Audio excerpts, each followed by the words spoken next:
Nkwaniriza nnyo muganda wange lwosinza okuba nga atondaba. Ekitundu kyondabiramu, ensi gy'olimu, essaawa zondabiddeko n'olunaku lwondabiddeko nga bulijjo mu Nancy Voice. Weebale nnyo, weebalire ddala okundaba n'okunzikiririza. Nkujjukiza TikTok account yaffe empya mu Nancy Voice, gendayo gifollowing. Obuntu bwaffe bubeerayo mpola mpola briefly. Then abamu bayitirayo then ne bajja paka directing abo banga otuuse wano era weebale nnyo, weebalire ddala. Nga bulijjo mbeera ne Engineer Kakooza Frederick, mutunuulizi wa nsonga mu nsi yattu Uganda. Nze Jamal, weebale okundaba, subscribinga. Wali wansi waliwo we tulabira awo abalaba abandaba nga muli bangi naye nga subscription nga ntono. Bambi boba ondabye subscribinga mpaka subscription kiba kinyongerako. Oba togudde nnyo basi kutoddeeko nnyo bw'ondaba no subscribinga. Kindly subscribe please. I'll be so happy. Kijja bba kisobola okuba nga nange kingasseeko. Engini yabuuza ku bannayuganda. Bannayuganda batulaba mwasuze mutya? Mwebale emirimu. Mukulike wiiki kuba yatandika paka olunaku lwaleero. Mu mbala ennyangu tuba tugimazeeko. Aba 70 Day bagala luno lwe lw'omusanvu. Nebeweddeko. So ndowooza buli muntu alina bwe mutambulidde, byafunyeemu ne byatafunye, ne byonna tukkiriza Katonda nti yakkiriza bibeere nga bwe biri. Yes. Weewaawo Engineer, ebintu ebimu oba mbitandika entya. Ekisookera ddala budget yafulumye 2026 yasomeddwa 2026 kakati of course yasukkulumyeko ku budget ey'omwaka oguwedde yali ya 2024-2025 yasukkulumyeko ngera bwe zikyukakyukamuko. Olwaleero kitabangawo nti Mwami Kasaija baali badde bamuwummuzaamu ne tufuna ate Finance Minister omupya. Yansanyusizza nnyo. Kasaija si yasooka mu finance. Waliwo omulala Banja Nkanji yaliko mu finance. Naye yalwawo nnyo Kasaija. Taluddeewo nnyo. Akutte briefcase eyo. So banja babaddewo lwakuba nti Kasaija aluddewo. Briefcase agikwatidde emyaka egiwera. Agikutte kubanga kawezeewezeeko. Akabanga kaweze ng'agikwata. Naye I think kyekiseera awummulemu. Lwakuba akyalina amaanyi. Kasaija mukadde naye akyalina amaanyi. Omuntu kase takaddiwa mutwe. Emyaka kiyinza okuba ng'olaba ng'omukadde. Yes, mukulu naye musajja mugezi. That is what I like about him. Musajja mugezi, musajja akyasobola akyali soba. And I think ajja sigala nga akyaweereza mu capacities endala. Yes. Okay. Budget wagitunulidde otya? Budget era okufaanagana ne budget zaffe ze tuyisa bulijjo. Bannayuganda bingi bye basuubira mu budget. Ebimu babiraba, ebimu tebabiraba. Budget abantu baalisuubidde nti buli muntu agenda kugaggawala, kati kino bakyongeza, kino kikoze kiti, kino kikoze kiti. Naye ate ebintu bya budget si bwe bibeera. Kimu kye njagala okutunuulira ku budget eno, nkyadegezezaako okutunuulira ebitongole eby'enjawulo n'okwongera okubyongeramu amaanyi. Otutunuulira nti bagenda kwongerako ku upgrading amalwaliro, ekyo kikulu. Bagenda kwongera ku saayansi, bagenda kwongera ku byobulimi. Weewaawo essente zagenze mu byobulimi ntono, naye ate si ntono okusinga nga bwe zibadde emabega. Era n'ebyenjigiriza byayongeddwa busente n'ebintu ebirala bingi. So nze kyenjagala okusaba gavumenti nti ebintu bino bikolebwe, ssente zino ziyisibwa naye ne tumaliriza nga tezikoze ekyo kyennyini ekyaziyisisa. Ssente ne zibbibwa, ssente ne ziriibwa. Nadde ntunuulira jjo amawulire nga minisita wa Works agenza okulambula oluguudo lw'Emityana. Bakontrakita bamuwadde concerns zaabwe. Timunange mutunenya oluguudo obutalumala obutatambula. N'essente zonna ze mutuwa ziggwera mu bakama baffe. Buli certificate gye tukola abakulu balinako 3%. abamu balinako 6%. Kati mugenda otuwa sente nakyusisinga sente zakola ki zaggwawo corruption oluguudo olwo lubadde awo naye nga sente ezo zayisibwa mu budget. So budget eteekeddwa okugobererwa. President Museveni nga bw'otunuulira ebintu ebirala ne budget zitunuulire. Ebintu bingi nnyo by'okolako follow up. Toli muntu gwenyinza okulowooza era gwe ndowooza nti ebintu obireka ne bitambula nagalaale. The way you put much emphasis on national security is the same way you should put more emphasis on other sectors. Kubanga nabyo bifa wadde security bikula, PDF ekula, muguze biri, muguze bino. Naye ate ebyobulimi bwe bifa tunaalya byuma bya muntu. Amalwaliro bwe gaba tegakoleddwa abalwadde tunaabajjanjabisa bikompola. So byonna byetaagisa okutunuulira. Otunulira contractor ali ku site ali sitaaka bw'atyo sente bazimuwadde eri babala bazimuwadde naye nga sente tazikoze eki tazifunye. So budget eteekeddwa okugobererwa era waalibaddewo budget review wakiri myezi 6 nti biki bye tukozeeko tegiba mingi. Reviews ezo bazikola because tuba tutuse naye ate tebazingamba emyezi 6 eja financial ya jiba myezi 6 ne baba nga basobola okureviewinga ekitakoleddwa kiki lwaki tekikoleddwa. Okitegedde naye kaakati tuyisa budget abantu baffe tebamanyi ebintu ebimu bitooleddwako omusolo kyokka ate ebbeeyi esigaddeyo. Waliwo ebintu wano ebitafiibwako. Amafuta agajja galinnya buli amafuta lwe galinyira mu crisis ensinga okunootinga. Amafuta agenda kati amafuta gabuzeeko ku katale k'ensi yonna ne galinnya. Bwe gava mu 13 genda mu 13,500 7 4 ne gagenda gasooka gerookingira awo. Bwe gaddayo ku katale ne gawera tewali addayo ku following up nti ebbeeyi eno yajja lwakuba gaali galinnye kati gaali gabuze kaakati gaddeyo kubanga ku katale gakoze ki gakoze. So ebintu ebimu biba bisaliddwako. Government should come out edikiralinga nti kino ekintu bannange kyasaliddwako omusolo ate kino kyayongezeddwako in a domestic way. Kugamba bw'onoosoma budget mu lulimi olw'ekikugu technical language yokka economics alinga economics abantu baffe abawansi tebajja kutegeera bajja sigala nga babbibwa. Genda omugambe nti akamwanyi kaako twakongeddeko ssente oba twakatoddeko nti sukaali twamuwongeddeko akasente bwaba bamukusedde bamukuguse ssente bwe ziti. Naye kaakati budget yasomeddwa omuntu wa wansi tagigoberera olaba ababaka ba parliament bennyini abasajja betulowooza nti bayivu be batazisoma. Abantu abamu budget nga bagisoma tebabeera na ku TV wadde ku radio tebafaayo tebabimanyi kubanga oluusi kudduuka nga bamugamba kino tabimanyi. Kati abantu ne babba abantu nga beerimbise mu budget bannange ebintu byalinnya kumbe nga nekyebongeza tekyakoze tekyalinnya. Kati gavumenti eteekeddwa okuvaayo etemeteme budget eno gye yayisizza domestically kubanga ebintu ebisinga okukwata ku bantu byebintu ebikozesebwa mu bulamu bwa bulijjo bye batunda ne bye bagula. Ebyobulamu ebyenjigiriza ebyo tutegeere ssente ze tulina okusasula mu bintu okusinga abantu bagenda okubbibwa nga baga nti ki gavumenti ebintu yabirinnyisiza ate gwe gavumenti gwe bagamba yabirinnyisiza tovuddeyo kola ki kunnyonnyola abantu. So budget basically eno neneko trillions 84 trillions.4 compared to other budgets. Naye era ekitundu kyayo ekisinga obunene kigenda kuva mu domestic taxes ebisolo egisoloozebwa munda mu ggwanga.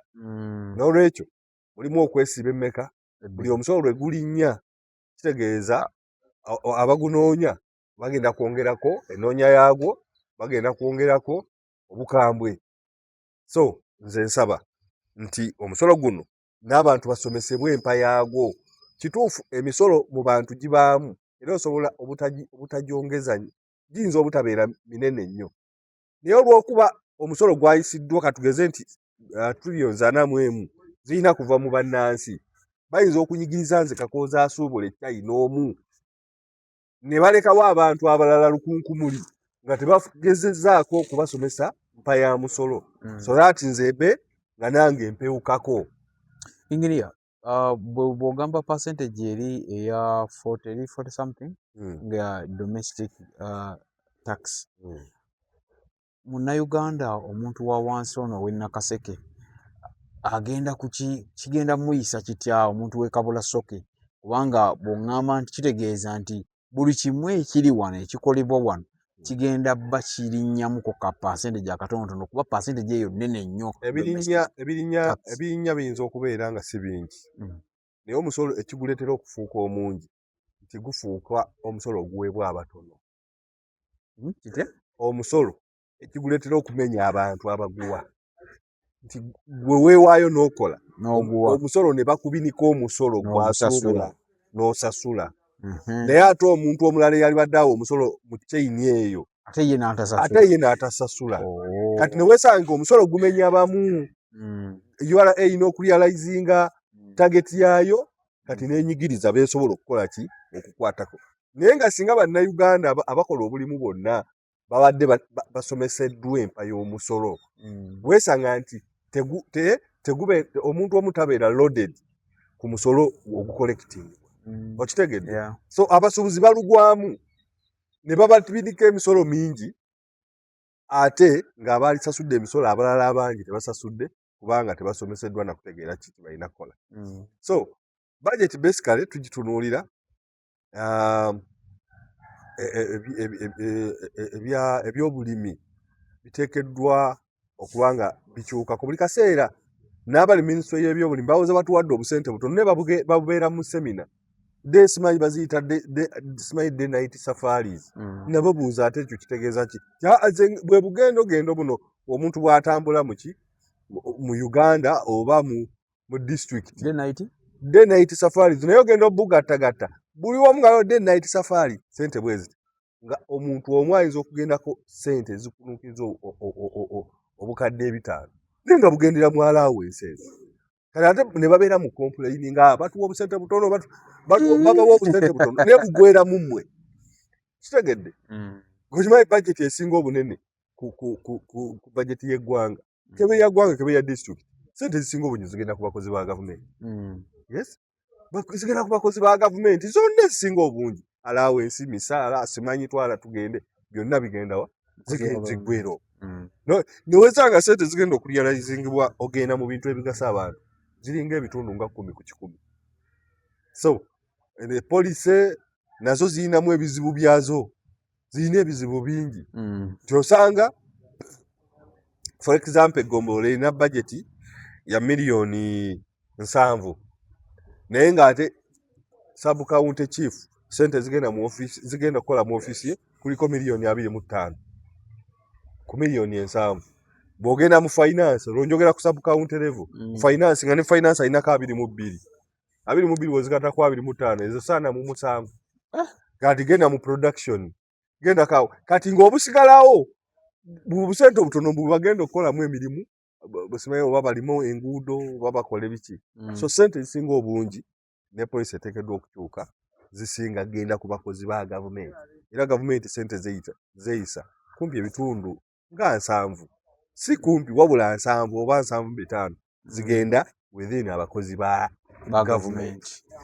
Munansi voice webale nnyo webale ddala yosinza okuba nga tulaba nina engini akakooza tunuzaamu bintu bya budget nga bwe yabadde 2026 2027 yawedde okusomebwa aho nyini ku budget njagala okubemu ttooki ku babaka ba parliament ab'oluuyi oluwabula gavumenti.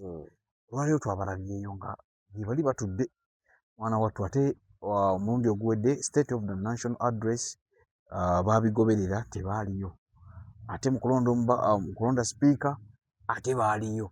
Kiki kigenda mu maaso?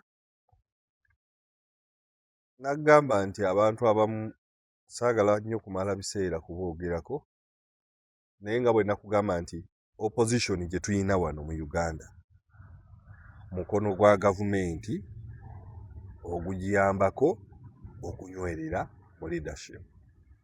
Nakyo kikubuuza nnyo nti gwe bugamba mukono gwa gavumenti tebagala buyinza. Tebaagala buyinza balwanyisa ayagala kutwala buyinza. Aba opposition abali mu government tebaagala buyinza. Waliwo abaagala obuyinza.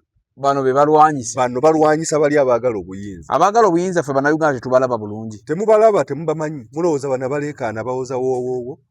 Naye nga si be babwagala. Si be baagala obuyinza. Wabula balwanyisa abasajja abagezi abasobola okukwata obuyinza. So Mwami Museveni yabakwata n'abateekawo mukono gwe nga balwanyisa bali bo bali batuufu. Tebalwanyisa ono. Mwami Museveni tebakyamulwanyisa ate bamulwanyisa ati. Mbuuza bali bo batuufu abaagala obuyinza. Abaagala obuyinza gye bali abatuufu. Gye bali. Abeesigye gye bali. Mwami Kakozi. Abasajja abagezi gye bali. Abasajja abaagala obuyinza ate nga basobola okwekisasayizinga leadership. Mwami Lugongoya, Mwami Kyagulanyi, Mwami Ssenyo tebaagala buyinza. Abasinga bali mu muzannyo. Bali mu muzannyo. Saagala ekyo kukirwako. Waliwo abaagala obuyinza. Obanga tebaagala buyinza, tebaagala Museveni. Kye nakugamba nti buli kye bakola ebeera script babawandiikira mpandiikire nti leero mukole kino. Baagamba nti tebaagala kuwulira Museveni byayogera. Era bwe yali agenda kusoma State of the Nation Address, tebaagenda. Ne baga nti ebyo byabadde agenda okwogera basuubira era bulijjo byakola ki byayogera. Bwadde basoma budget, the same person Museveni gwe bataagala kuwulira ate baabaddeyo era baagenze baatudde na ku mwanjo. Alina statement gye yakoze wano n'abagamba bagamba bwe muba njirabi wano yabagambye bwe muba agenda kutandika okulondoola bw'obanga ssente za gavumenti bw'oba tokola mirimu ssente za gavumenti tozirya n'allowances tomufuna. Oba oli wa gavumenti oba oli wa opposition ngenda kutandika okukulondoola. Takisobola teeka lye lirina obikola takisobola. Mwami Museveni awo yatulimbye kuba palamenti siga eryetengeredde era lyeyisiza ebintu byalyo okutuusa nga era liyisenga tteeka nti omubaka nga liyise mu palamenti bo be babiyisiza nti omubaka bw'aba tapafominze tumutemako ssente. Era yagambye nti agenda kusekinga guidance okuva ewa Attorney General amuwabule. So ekyo kikyali kiwanvu. Naye nze kye mbadde nkugamba luli tebaagenda ku luno ne bagenda wali baabagamba nti leero temujja muteekemu ng'abanyiize mwefuula abanyiize nnyo. Ani agamba? Gavumenti. Mwami Museveni bagamba bantu kati leero temujja mwefuule ng'abanyiize. Okitegedde? Kati kye baakoze bakitegedde. Kati wadde bajja mu budget bagamba twambale suuti za bbulaaka. Bayambadde bbulaaka. Mbuno bazze kudimandinga ba political prisoners. Gavumenti ebate. Tibo bazze nga kkungu bagakaido. Eggwanga nga lisoma budget. Eggwanga ate lisoma budget. So oyo Katemba waabwe saagala mukubaganyako birowoozo. Bannayuganda nakugamba baba corruptinga. Some people bajja ne babagamba nti balwanira nkyukakyuka. In other words, as I speak now, bonna abasajja abasobola okulwana okukwata gavumenti eno okukyusa eggwanga lino leadership n'ekyuka oba oli awo ne tulaba ku bukulembeze bo bakubiddwa babatadde wansi. Bano baakadeyideyi banneenoonyeza byange abakolera ku script ya gavumenti abo bo balaba nga bakola ki nga bagenda. Ekyabagana oluli okugenda ne leero tebaalizeeyo ngera bwe bazze babikola tetujja kugenda ate ne bagenda kulayira. Tetujja kugenda ne bagenda ne balonda obukiiko. Oli bamulonda kakiiko shadow minister awo n'asala n'enkoko n'akola ne pate. Tubalaba bulijjo nga bali mu mazina. Bali mu mazina bali mu kujaganya bazaganya. Shadow minister. Baba wadde obukulu bawadde biki. Ng'ebyo bw'aba bakola parties ezo ate olwo tebajjukira nti Museveni mubi. Tombulira. Waliwo omuntu oyo gotasonzeeko ani ayagala obuyinza atali Kyagulanyi kuba ensi yonna erowooza nti Kyagulanyi gwe yayagala obuyinza. Ayagala obuyinza abeera mu Amerika.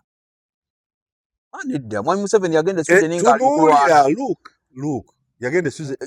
Janet baali Sweden nga ate olutalo lugira yagendanga n'akomawo. Oba oli awo ne Kyagulanyi asobola okukomawo. Luno si lutalo.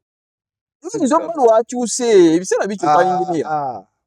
Kakati Museveni bwe yagendanga e Sweden olutalo ne lusirika. yagendanga kunoonya ssente ngeno zitokota n'azifuna n'akomawo n'abasanga ne bamugamba nti wano twawambyewo gwe bukyanga Kyagulanyi ava wano okuva okuva twava mu kulonda guguno omwezi tuli mu gwa mukaaga kiki opposition teyeeyongeddeko ebintu ebimu twagala tubeere realistic tetwagala kujubisa bujubisa eggwanga lyebase bwe riti Mwami Museveni is leading us comfortably talina opposition talina namutaataganya kyova akalawensi k'abakulu bakafuna bulungi mbu opposition bopozinga Mwami Museveni bamuopozinga koki kyayagala kyakola kyagala kyayisa ebyo ebyokunyumyamu saagala nze kunnimba saagala Pizza Origin bali ku Jinja Road opposite Nema House. Kipano gya kiraba Pizza Origin bakola ku birthday party, bakola baby shower, mikolo gyonna bekwate basobola okukola delivery n'oba oyina abantu bameka bakikola bulungi nnyo. Banaffe abada Diaz Preschool basangibwa Bunnamwaya, bwoba wakava ku Standard High then nojja ekkuba erigenda ewala etifire Bongole Lutaaya osobola okubafuna awo basangibwa balina ekisulo balina D section balina van ezitambula ng'omuntu ali ku Ntebe Road ali Seguku ali Lubowa ali Endejje Lubugumu omuntu ali Nyanama ku Star ali Mutundwe omuntu ali Erubaga mu Ndeeba najja Nankumbi ali around awo Diaz Preschool bekwate abaana boogera oluzungu abaana bayita abaana basoma buli kimu ate era bannaffe abo be bamu waliwo abalala abali mu Tuluba eryo babayita Shian Standard Day and Boarding Primary School okusalawo kuli gy'oli nkuwadde amasomero abiri balina Day and Boarding Section balina van bano ate bakugu nnyo mu bintu bya Buganda bakiika Buganda buli mpaka ezibeera mu Buganda era basupportinga nnyo Buganda ebintu byabwe bali awo emabega wa St George oba ku Ssekabaka Road bw'otuuka ku 24/7 n'oyambuka waggulu ojalaba ekipande Shian Standard Day and Boarding Primary School Wakaliga so osobola okugendayo abaana nabo balina ekisulo ate van zitambula okwetooloola ekibuga Kampala abaana balina empisa boogera oluzungu n'ennimi zaffe basomesa amadiini gonna na buli kimu bakikola ebyemizannyo babiina n'ebintu ebyenjawulo. Engineer Fred Kakooza mutunuulizi wa nsonga endowooza yagamba talina tewali opposition Mwami Museveni ayambako oluuyi lwemulaba era njagala kukoowoola baganda bange saagala kumenya mannya wano musituke muveeyo gye mwagwa bano abatusiikiriza nga bagamba nti baagala President Museveni aveeko baatusiikiriza mwenna musirise mwebase eggwanga lisirise kye muveeyo let us have a daily activity ng'ekoleddwa opposition naye bano abaana bali mu muzannyo bali mu muzannyo muli eyo musirise muveeyo sijja bamenya mannya mbamanyi ngenda banoonya muveeyo bannange eggwanga liddemu amaanyi emyaka 6 tewaliwo yadde nti gavumenti beekalakaasizza wali batadde ekipiira mu kkubo. I'm not telling people to okubeera chaotic nakinaki naye wateekeddwa okubaawo activity ziraga life eri mu opposition en opposition weeri eringanga omulwadde ali ku oxygen abagenda kufa no abeera awo simulamu ate simufu simufu gwamulaba omanya nti waali mulamu naye asobola okuba atorede nga mufu so the opposition gye tulina kati naye basajja bakulu mwenna aba opposition baabasiikiriza ne mwenna ne mwennyamira ne muddeeyo eggwanga twalikwasa one party system.